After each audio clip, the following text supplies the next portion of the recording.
ऐका हो मंडळी, हरितालिका व्रताची कहाणी। एके दिवशी शंकर पार्वती कैलास पर्वतावर बसले होते। पार्वतीनं शंकरांना विचारलं, महाराज, सर्व व्रतात चांगलं असं व्रत कोणतं?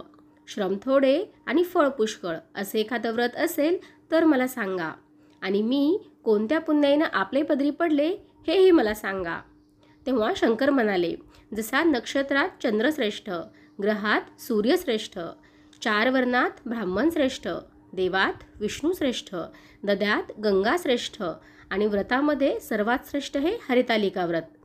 ते मी आज तुला सांगतो। तेच तू पूर्वजन्मी हिमालय पर्वतावर केलंस आणि त्याच पुण्याईनं तू मला प्राप्त झालीस। ते ऐक। हे व्रत भाद्रपद महिन्यातील पहिल्या तृतीयेला करावं। ते पूर्वी तू कसं केलंस हे मी तुला आत्ता सांगतो। तू लहानपणी मला प्राप्त व्हावं म्हणून मोठं तप केलंस। 64 वर्ष तर फक्त झाडाची पानं खाऊन होतीस। थंडी, पाऊस, ऊन ही तीनही दुःख सहन केलीस।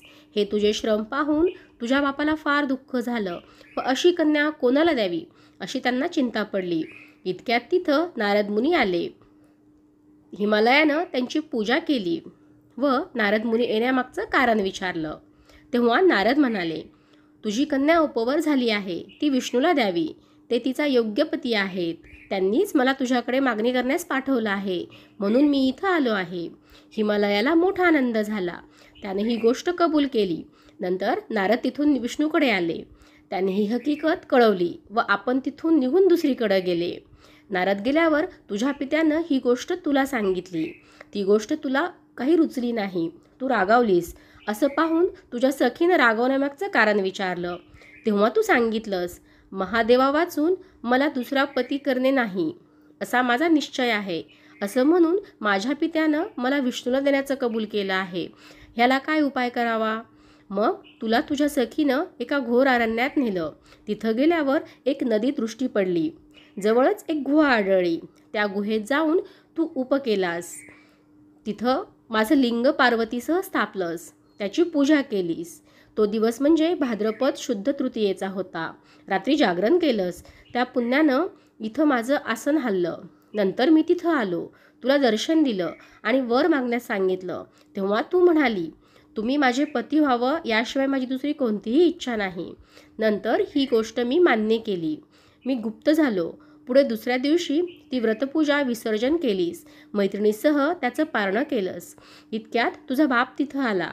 त्यानं तुला इकडं पळून येण्याचं कारण विचारलं। मग तू हकीकत सांगितलीस। पुढं त्यांनी तुला मलाच देण्याचं वचन दिलं। तुला घरी घेऊन गेला।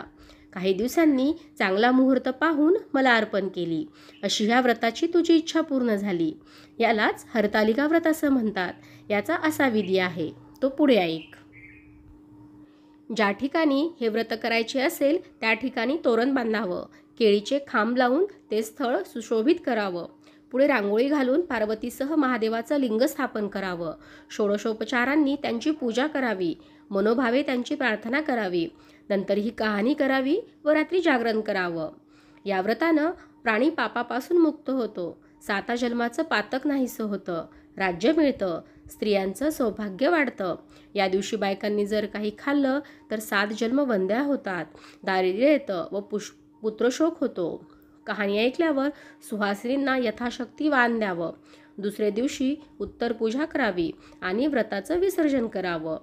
ही 60 उत्तराची कहाणी 5 उत्तरी, देवा ब्राह्मणांच्या द्वारी, गायीचे गोठी, पिंपळाचे पारी, सुफळ संपूर्ण।